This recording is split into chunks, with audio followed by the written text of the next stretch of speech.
Hello everyone, तो मैं हूं आपकी रुचि मैम और आज मैं आपकी उस प्रॉब्लम का सॉल्यूशन लेकर आई हूं जिससे मुझे लगता है कि हर एक स्टूडेंट इस टाइम पर परेशान है। तो प्रॉब्लम क्या है, उसके बाद सॉल्यूशन पर आएंगे। मैम प्रॉब्लम्स तो बहुत सारी हैं, एग्जाम्स बिल्कुल आने ही वाले हैं 2 महीने में और कुछ भी तैयार नहीं हो रहा और इतना सारा सिलेबस है, उसको पढ़ने के लिए हमारे पास वक्त बहुत कम है। तो सबसे बड़ी प्रॉब्लम है वो क्या है? वो है वक्त की कमी। वक्त की कमी मैम ये तो कुछ भी नहीं है। असली प्रॉब्लम तो ये है कि इतने कम समय में हमें इतना सारा सिलेबस तैयार करना है। मैम अब आप कहोगे कि आपको पढ़ना पड़ेगा, हम पढ़ रहे हैं, हम लर्न कर रहे हैं, लेकिन उससे भी बड़ी जो प्रॉब्लम है वो ये है कि हम आगे पढ़ते जा रहे हैं और पीछे का भूलते जा रहे हैं। और सबसे ज्यादा डीमोटिवेट हमें यही प्रॉब्लम कर रही है। आज मैंने सोचा था कि मैं हिस्ट्री का फर्स्ट चैप्टर तैयार कर लूंगा, मैंने तैयार किया भी, पर 4 दिन बाद ऐसा लग रहा है कि जैसे कि मैंने कुछ को पढ़ा ही नहीं, मैं पहली बार देख रहा हूं। पहला चैप्टर तो मैं बिल्कुल तैयार कर चुका था, बट आज लग रहा है कि रितु मैंने पढ़ा ही नहीं है, मैं तो बिल्कुल सब कुछ नया नया सा लग रहा है। तो आगे का पढ़ता जा रहा हूं, पीछे का भूलता जा रहा हूं। मैम सबसे बड़ी प्रॉब्लम तो यही है। ओके, अब इस प्रॉब्लम से क्या हो रहा है? इस प्रॉब्लम से हम हो रहे हैं बहुत ही ज्यादा डीमोटिवेटेड। इस प्रॉब्लम से हमें हो रहा है स्ट्रेस, इस प्रॉब्लम से हमें हो रही है एंजाइटी, क्योंकि पढ़ रहे हैं समझ नहीं आ रहा, पढ़ रहे हैं भूल जा रहे हैं, टाइम बहुत कम है, सिलेबस बहुत ज्यादा है, कुछ समझ नहीं आ रहा। ओके, अब बच्चों जो ये प्रॉब्लम है आपकी, तो इसका जो सॉल्यूशन है वो मैं लेके आई हूँ और उम्मीद करती हूँ कि जो भी मैं बातें आपको बताऊंगी, जो भी मैं टिप्स और ट्रिक्स आज आपके साथ शेयर करने वाली हूँ, वो आपके लिए बहुत ज्यादा हेल्पफुल रहेंगी। तो चलिए बच्चों स्टार्ट करते हैं।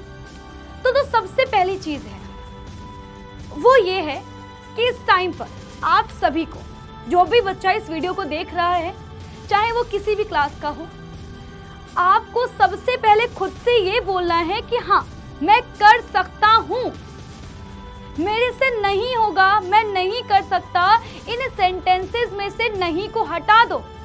सिलेबस बहुत ज्यादा है, हाँ है ज्यादा, मैं उसे तैयार कर सकता हूँ।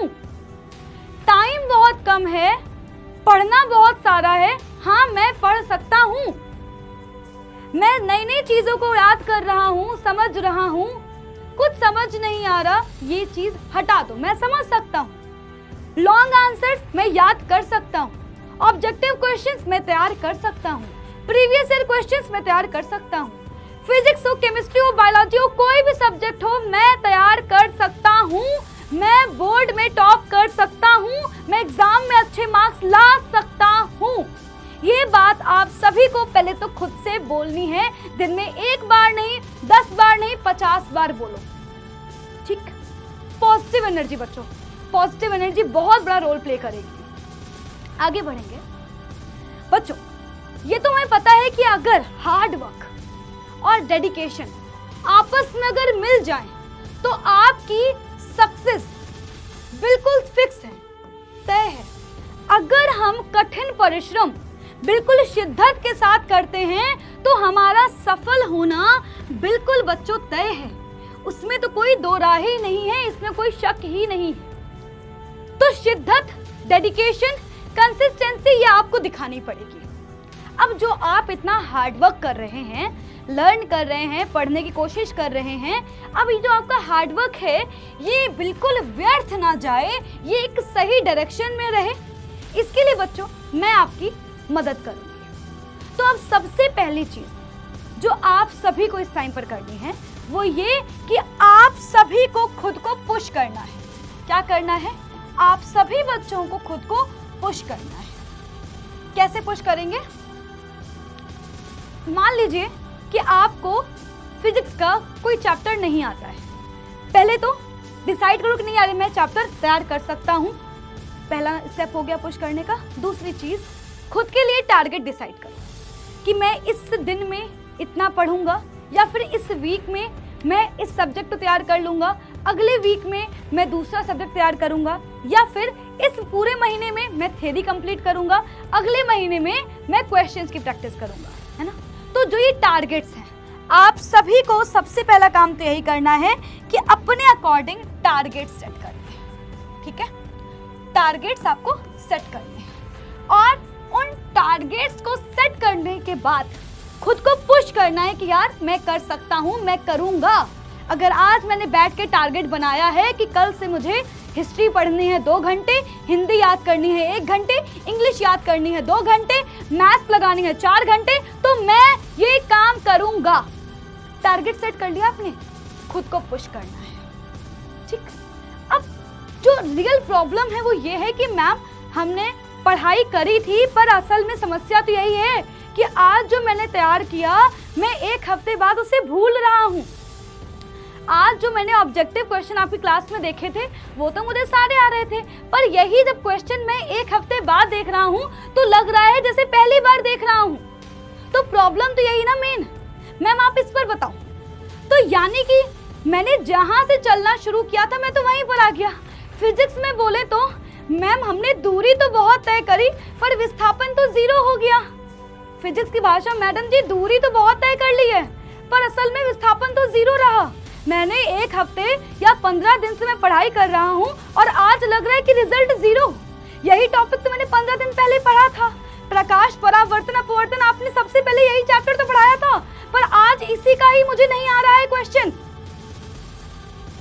और बच्चों इतना मेहनत करने के बाद रिजल्ट नहीं मिलता ना, तो फिर या तो लगता है कि मेरे से होगा नहीं, या फिर बहुत गुस्सा आता है, फ्रस्ट्रेशन होती है, फिर बच्चों मन ही नहीं करता।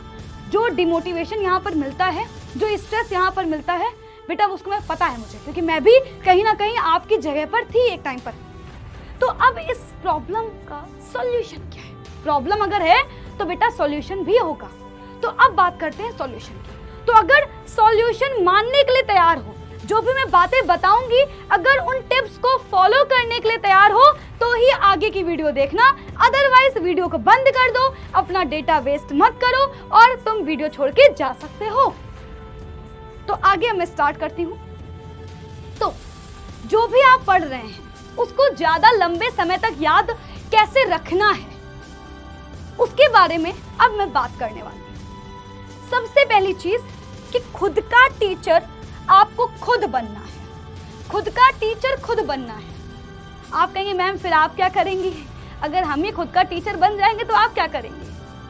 बताती हूँ कि आपको करना क्या है, इस पॉइंट का मतलब क्या है। और ये बेटा जी बात मैंने खुद पर बहुत बार अप्लाई की हुई है। इवन बेटा जी बोर्ड में सबसे ज्यादा यही पॉइंट मेरे लिए काम करता था, कारगर था। तो इसका मतलब क्या है? इसका मतलब ये है, आज मैंने फिजिक्स का चैप्टर नंबर 1 तैयार किया, ठीक। उसमें मैंने अवतल दर्पण से प्रतिबिंब का बनना पूरा तैयार कर लिया। अब मैं क्या करूंगी? कॉपी को साइड रखूंगी, मैं सारी की सारी स्थितियों को कॉपी पर एक बार लिख कर देखूंगी। अगर लिख कर नहीं देखूंगी तो कम से कम खुद से पूछूंगी। मैंने इंग्लिश का लॉन्ग आंसर याद किया, मैंने कॉपी को रखा, बंद किया, कॉपी को मैंने बंद किया, साइड में रखा। इसके बाद मैंने क्या किया, उसको एक बार खुद से पूछा कि मुझे क्या क्या याद है। या फिर तो आप एक काम कर सकते हो कि अपने दोस्तों को सुना सकते हो। बेटा उस टाइम पर जब मैं आपकी जगह पर थी तो मैं ये काम मम्मी के साथ करती थी। मतलब कि मम्मी को मैंने क्या किया कि मम्मी के जाके बगल में खड़े हो गए। मम्मी को नहीं पता कि यार क्या है क्या नहीं है, लेकिन हाँ मम्मी सुनती थी। तो अब हो क्या रहा है, उससे रिवीजन मेरा ही हो रहा है। मैं उनको बोल रही हूँ क्योंकि कोई सुन रहा है तो हाँ बोलने में मजा आता है, ऑब्वियस सी बात है। तो मैं मम्मी के जाके बगल में खड़ी होगी, मम्मी अपना काम करेंगी किचन में और मैं उनके बगल में जाके पूरा जो है सोशल साइंस का आंसर याद करके सुना रही हूँ। प्रधानमंत्री कैसे बनते हैं या फिर जो उसके नियम होते हैं, कानून होते हैं, जो भी क्वेश्चन मैंने याद किया जाकर के उनको सुना के आई। या फिर अगर कभी मम्मी बिजी रही या फिर कोई अगर आसपास नहीं हुआ तो खुद से पूछा। अच्छा, दूसरी चीज आपने क्या करना है, आज आपने लाइव क्लास में देखा कि सर ने 10 क्वेश्चन सॉल्व करवाए थे। अब मैं क्या करूंगी, मैं उन 10 क्वेश्चन को कॉपी पे नोट करूंगी, वापस उन 10 क्वेश्चन को खुद से सॉल्व करूंगी बिना किसी की मदद से।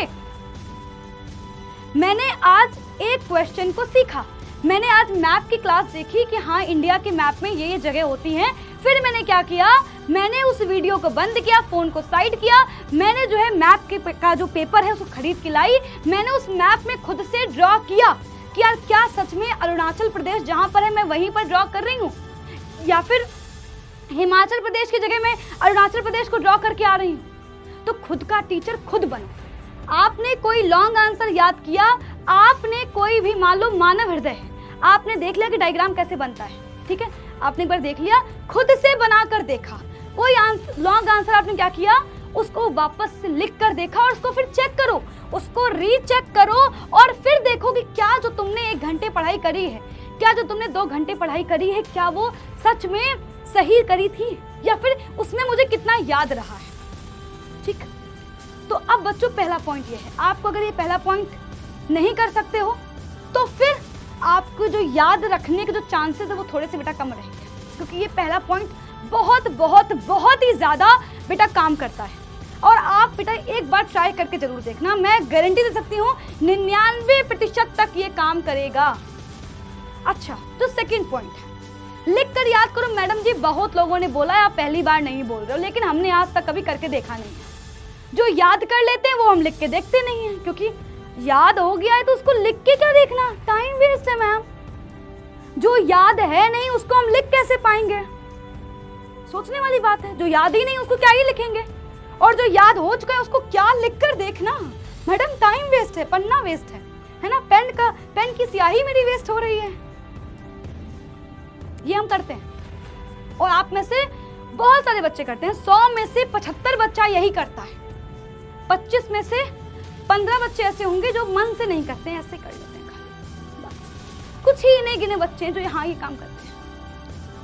अब बच्चों ये काम जिसने कर लिया, ये मान लो उसका जीवन सफल हो गया। अब आप कहोगे मैम टाइम नहीं, बेटा टाइम है तुम्हारे पास, तो तुम्हारे पास टाइम है।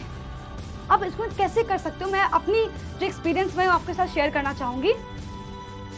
मान लीजिए मैंने कोई भी हिस्ट्री का कोई चैप्टर तैयार किया, मान लो चौरी चौरा वाला कांड, जो कहाँ पे कांड हुआ था या फिर क्या था वो, प्रथम विश्व युद्ध, द्वितीय विश्व युद्ध, जो भी अपना एसएसटी का आपने चैप्टर तैयार किया, फिर हिस्ट्री में जो भी आपने चैप्टर तैयार किया, मैंने क्या किया, एक बार सारी डेट्स लिख ली, या फिर मैंने एक बार हेडिंग तो लिख ही ली, क्योंकि जो लॉन्ग आंसर्स होते हैं वो आपके 2 तरह के होते हैं बच्चों। एक होंगे आपके कौन से, हेडिंग वाले, है ना, जिसमें बहुत सारी हेडिंग रहेंगी, और एक होते हैं बेटा आपके पैराग्राफ वाले।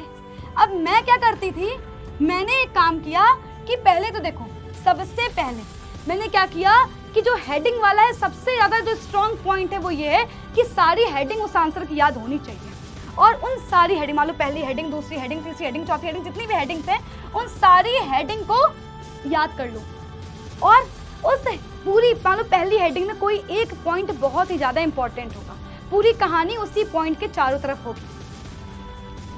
दूसरा जो पॉइंट है वो आपको क्या होगा, दूसरे पॉइंट में कोई दूसरी बात बताई गई होगी, उसके चारों तरफ जो है सारी कहानी घूम रही होगी।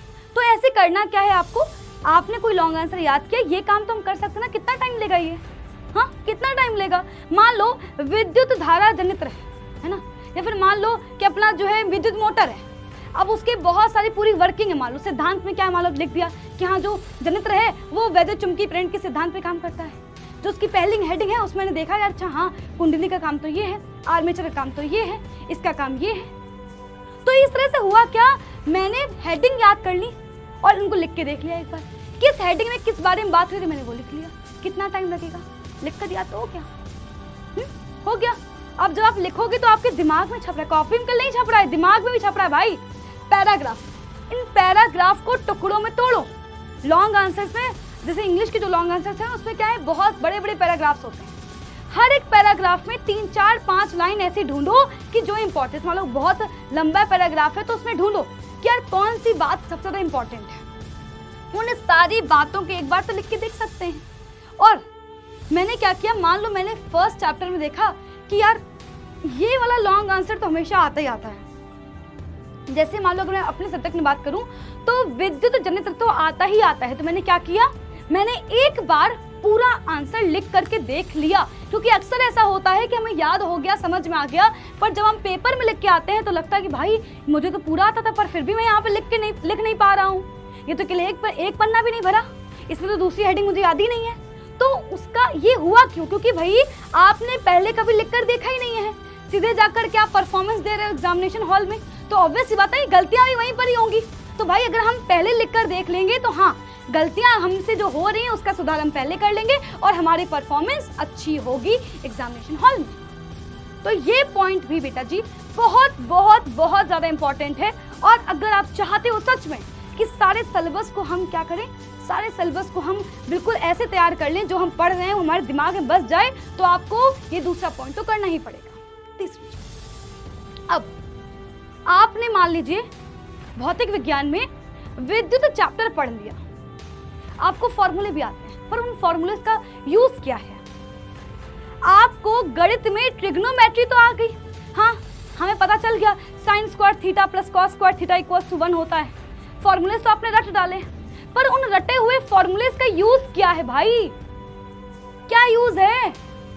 जब आपको क्वेश्चन करना ही नहीं आता है, आपको दर्पण सूत्र पता है कि क्या है 1/f equals to 1/u plus 1/v, पर आज तक कभी आपने इस फॉर्मूले पर बेस्ड कभी कोई क्वेश्चन नहीं लगाया, तो इसका क्या मतलब है याद करने का, याद रखने का भी क्या मतलब हुआ? तो अगर आप चाहते हो अपने न्यूमेरिकल्स को स्ट्रॉन्ग करना, आंकिक प्रश्नों को मैम हम कैसे तैयार करें, मैम यहाँ पर 200 क्वेश्चंस करवा देंगे, पर बेटा फिर भी गारंटी नहीं है कि 200 के 200 क्वेश्चन तुम्हें आ जाएंगे। पर हाँ, अगर तुम एक फॉर्मूला, मान लो हर एक फॉर्मूले पर बेस्ड अगर तुम 2 से 4 क्वेश्चन भी करवा लोगे ना, तुम खुद से कर लोगे। मान लो तुमने क्या किया, टॉपिक उठाया लेंस की क्षमता के 2 क्वेश्चन कर लिए, तुमने दर्पण सूत्र पर बेस्ड तुमने कोई 3 क्वेश्चन कर लिए। अब क्या होगा, तुम्हें ये फॉर्मूला तो तैयार रहेगा ही रहेगा, तुम्हें ये पता चल जाएगा कि कैसे मुझे इस फॉर्मूले को यूज करना है। आपने चिन्ह परिपाटी तो समझ ली, पर पता नहीं है कि हम कैसे यूज करेंगे, तो कोई मतलब नहीं ना बेटा सीखने का। लास्ट पॉइंट, और बहुत बहुत बहुत ज्यादा इंपॉर्टेंट पॉइंट, एक्टिव रिकॉल, जो हम नहीं करते हैं, बिल्कुल भी नहीं करते हैं, हम में से कोई नहीं करता, और जो करता है वो बेटा जी रिजल्ट पाता है। अब इसका मतलब क्या है? एक्टिव रिकॉल का मतलब यह है कि मैं खाना खा रही थी, दोपहर में आराम से बैठ के खाना खा रही थी, मैंने खाना खाते खाते एकदम से याद किया, अब यार मैंने अभी कल परसों याद किया था सूरदास जी का जीवन परिचय, सूरदास का जन्म कब हुआ था, मृत्यु अच्छा ये हुई थी, ये रचनाएं सूरदास जी की। खाना खाते खाते है ना, मैं एकदम से लेटने जा रही थी, सोने जा रही थी, मैंने सोने के पहले एकदम से याद किया, अच्छा हाँ इलेक्ट्रिसिटी में पहला फॉर्मूला था I इक्वल्स टू Q/T, हाँ दूसरा फॉर्मूला था V इक्वल्स टू IR, हाँ तीसरा फॉर्मूला था R इक्वल्स टू ρL/A। ये क्या है? Active recall. अरे हाँ जनरेटर में ऐसा होता था, अच्छा हाँ मैंने अभी दो दिन पहले ही तो पढ़ा था, अवतल दर्पण से प्रतिबिंब के निर्माण की स्थितियां, हाँ पहली स्थिति वस्तु अनंत पर है, दूसरी स्थिति यहाँ पर है, तीसरी स्थिति यहाँ पर है, चौथी स्थिति यहाँ पर है। इससे क्या हो रहा है, मैंने देखो ना मेरे पास कॉपी, ना मेरे पास पेन है, ना फोन है, कुछ भी नहीं है, सिर्फ और सिर्फ मैं हूँ और जो मेरी याद की हुई चीजें हैं वो है। अब इससे होगा क्या, आपका बिना कॉपी उठाए आपका पूरा रिविजन हो गया, जो आपने कल पढ़ा था, परसों पढ़ा था। तो ये काम जैसे ही आप करना स्टार्ट कर देंगे तो आप देखोगे कि आप जो मेहनत कर रहे हो ना, जो आपका ये प्रॉब्लम है कि हम आगे का पढ़ रहे हैं और पीछे का भूलते जा रहे हैं, वो प्रॉब्लम का सॉल्यूशन यही है, एक्टिव रिकॉल। और इसी को आप इसी में ऐड कर दो रिवीजन, कि भाई जब मैंने एक्टिव रिकॉल किया तो मुझे लगा कि यार मैंने 2 दिन पहले भी एक टॉपिक पढ़ा था, तो मुझे कुछ ही याद आ रहा है, बाकी याद ही नहीं आ रहा, तुरंत पट्ट से उठा के उसका रिवीजन कर लिया। जैसे ही आपने एक्टिव रिकॉल किया, आधी चीजें आपको याद आई, आधी भूल गए आप, कोई बात नहीं, जैसे रिवीजन किया तो वो वापस से पूरा कंप्लीट हो गया, तो आप इतना पीछे तो नहीं गए। तो बच्चों ये जो 4 पॉइंट्स हैं बेटा, इन चारों पॉइंट से मेहनत लगेगी। और हाँ, अगर आप इन मेहनत से डर रहे हो और फिर चाहते हो कि रिजल्ट मिल जाए, तो बेटा ये संभव नहीं है, क्योंकि अगर तुम आज मेहनत से डर रहे हो ना बेटा, तो बेटा जी फिर तो सफलता हाथ नहीं आनी।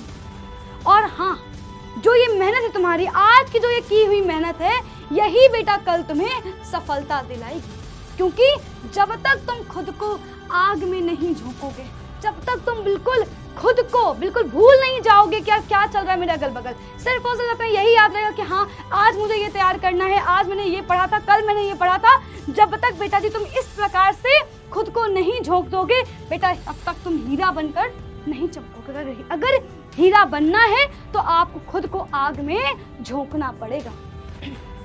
तो बच्चों, अब हीरा बनने की जिम्मेदारी आपकी है, क्योंकि मेहनत आपको ही करनी है।